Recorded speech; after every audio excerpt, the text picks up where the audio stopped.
How much cash should you hold as an investor? So I watched a video from another channel recently talking about how much cash one should hold. Especially now that the markets are so volatile, the valuations are at all-time high. And one of the main reasons was that the keep ratio was sitting high at around 40 times. So opportunities are getting harder and harder to find, and it makes sense to build some dry powder to take advantage of the market dip when it comes. Now, honestly, they are not wrong, especially for the valuations part, because that is the fact. So I will agree too that valuations are kind of overstretched right now. But where I think differently is that how much cash you hold would actually kind of cost you. And whether this strategy of holding some dry powder and waiting till some dip, does it really make sense in the end? So I want to walk you through how I think about this, how I do my own mental calculations, so that you can work out the numbers for yourself and see the best strategy that fits you. So if you're new here, my name is Chris, an ex-chartered accountant, now the personal finance YouTuber, and do follow my Instagram at only 4,000 followers right now.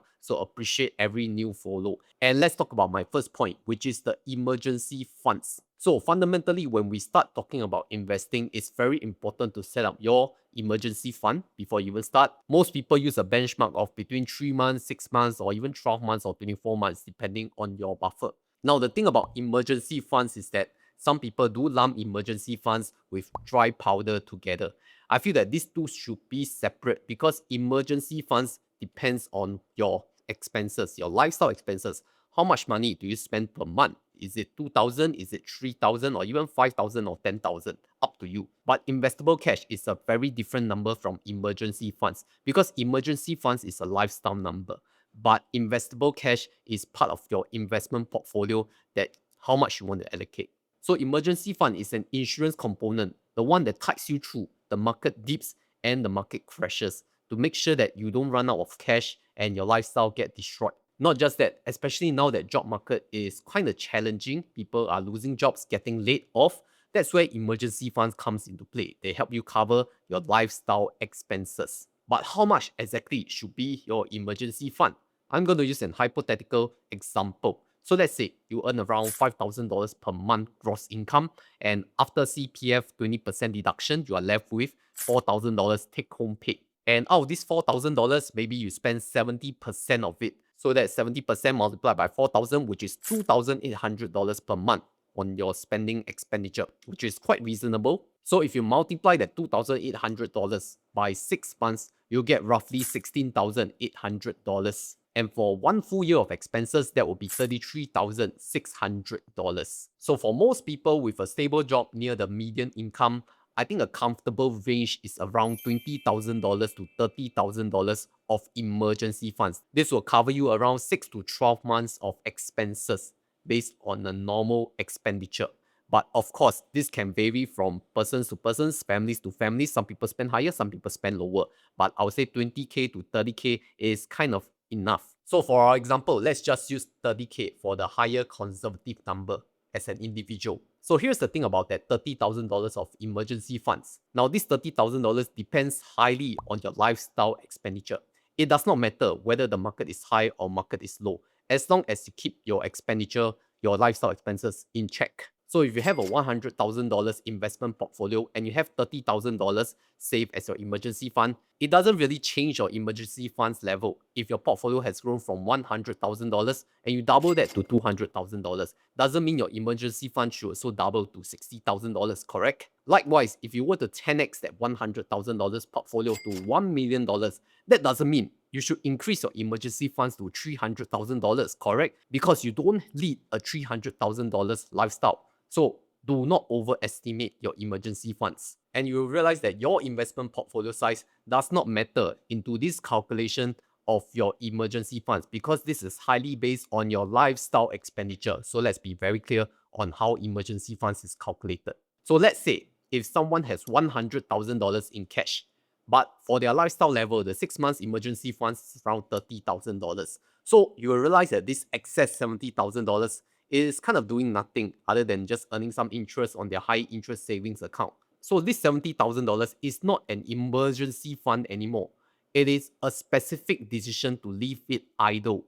It's like a comfort decision, the one that gives you a peace of mind. And like I always say, peace of mind comes at a cost. And I get it because $100,000 is kind of at that level where high interest savings account cap at their bonus interest rate. So it is quite natural to keep $100,000 of cash in your savings account.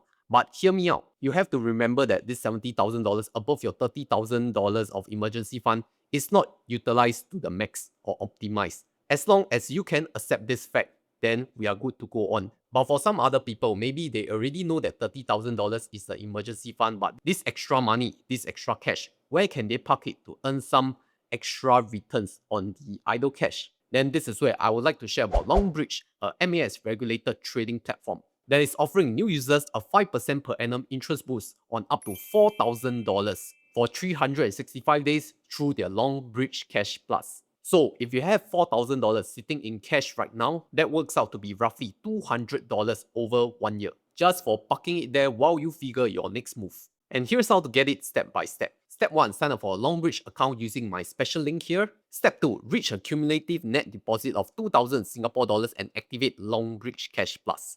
And step 3, the coupon will be credited to your Longbridge app within 5 working days after meeting the criteria. New users can also get free Nvidia stocks depending on how much you deposit and how many trades you complete. The entry point is low. Deposit just $500, hold it for 30 days, complete one buy trade, and you can get 50 Singapore dollars of Nvidia shares. There are higher tiers to qualify too if you deposit more. Longbridge also offers zero commission and platform fees for US, Singapore, and Hong Kong stocks, which makes it a low friction way to start investing without worrying about fees eating into small positions. So to get started with Longbridge, use my link in the description or scan this QR code and start investing with Longbridge today. So that was phase 1, building the emergency fund. And for those of you who have passed phase 1, let me show you exactly how much is holding excess cash beyond the emergency funds going to cost you. And this is raw calculation in absolute dollar terms. So in investing, we always talk about opportunity cost. And here, I'll use my own calculator that I listed it on my coffee shop. You can download it for free.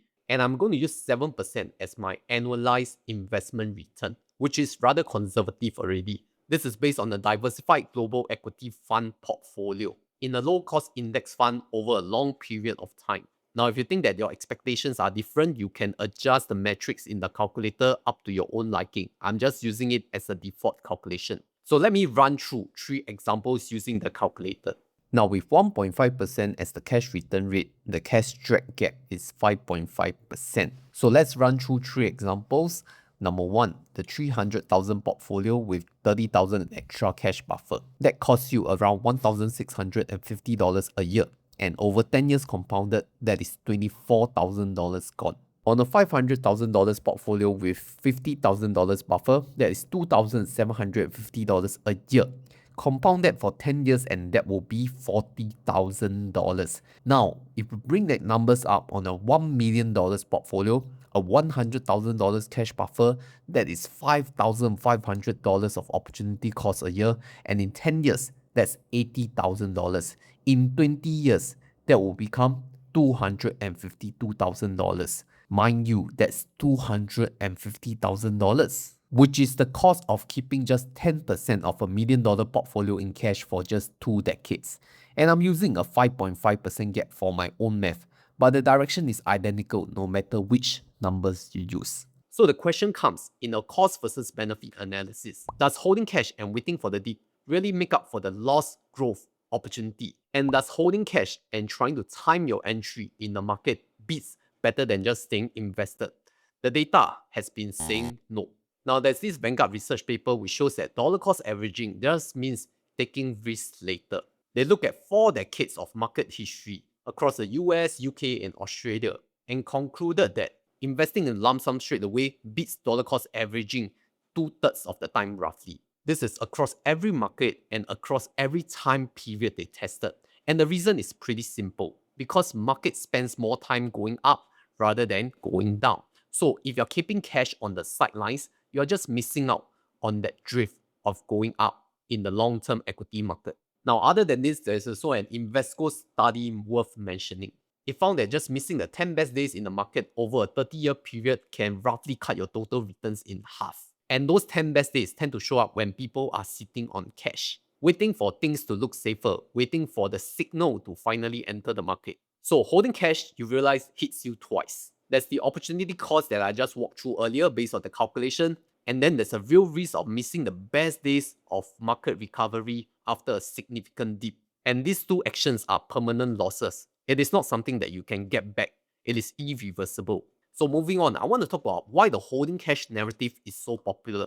If the data has really proven that holding cash is not a very good strategy in terms of math, then why in the finance space, creator space, some people are still telling you to hold more cash? Now, I want to be fair here. I'm not saying that these people are dishonest. And as a content creator, there's actually a structural reason for people to push this narrative. And this is even when the data don't back it up. And the main idea behind this is the incentive. And I'll give you a few examples. Number one, if I tell you to buy a globally diversified low-cost index fund and hold it for 20 years, don't look after 20 years, come back and look at your returns. That is one video. And how many times can I repeat this video? I repeat, people will also get bored of it. But if I tell you to hold cash, wait for the market opportunity, then when the market opportunity comes, I tell you to enter.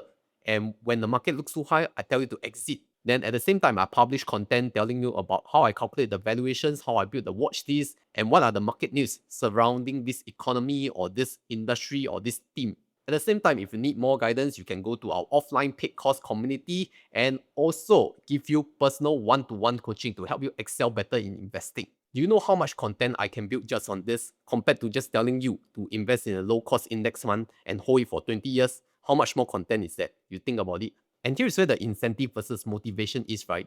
If I were to sell a paid course on investing, I will also need you to believe that timing does matter and that I can pick stocks better than other people. That's why you should come and join me for my masterclass. But life doesn't work out that way, isn't it? Because I've been on financial YouTube for more than 5 years, and yes, I've seen all these creators come and go. Now, I also be upfront on my past few years of content. I think previously I was also focused a lot about cash strategies and high yield savings account. So some of that earns me affiliate income, so I have to be transparent about it. Now, the difference is that the savings account may make sense during that phase, during high interest rates period. And that is part of phase one when you're still building your emergency funds and figuring out where to park cash temporarily. People are comparing accounts, all that. But what I'm talking about today is phase two. After setting up the emergency fund, where are you going to invest, or are you still going to hold cash to wait for the market dip? So I've already shown you the data and the study that holding cash would hurt you in the long term in terms of opportunity cost and missing the best days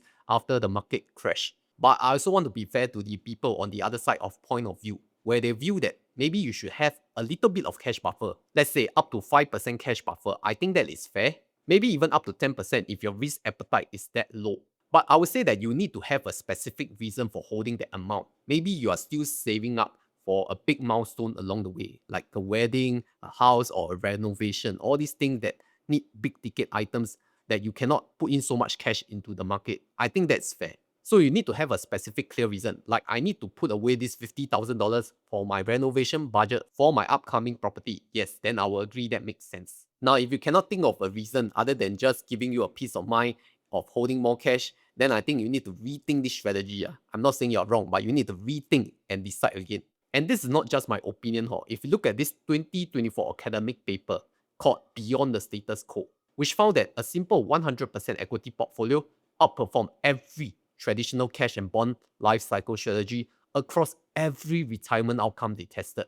39 countries, 130 years of data. Nobody is selling a course off the back of that one. You can take a look further into that study if you're interested, but to not bore you, I'll just summarize my 3 points.